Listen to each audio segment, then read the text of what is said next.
Goldberg lashes out at Democrats, says they should have kept their mouths shut about Biden. The View co-host, Whoopi Goldberg, lashed out at Democrats on Wednesday while discussing an excerpt from former Vice President Kamala Harris's new book and insisted they should have kept their mouths shut about former President Joe Biden's decline. If the Democrats had kept their mouths shut and looked like, hold on, hear what I'm saying, if they had kept their mouths shut and took care of this in-house, as opposed to making it a public spectacle, I think people would have had a better feel about it, Goldberg said. Harris described Biden's decision to run again as reckless. In the excerpt published by The Atlantic this week, people love to go back and say what we should have done. We should have run a better campaign. We should have run a better campaign. People wanted to hear what they heard. They got what they wanted. I don't understand why we've got to relitigate it. It happened, and now we're all sitting in it. And it's everybody's fault.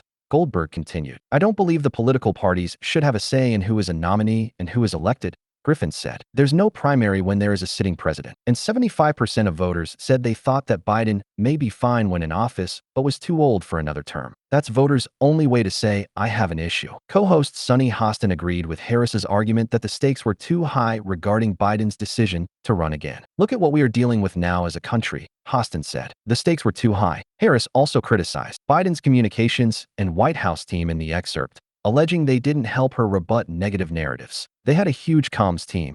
They had Karine Jean-Pierre briefing in the press room every day. But getting anything positive said about my work or any defense against untrue attacks was almost impossible, Harris wrote in her new book.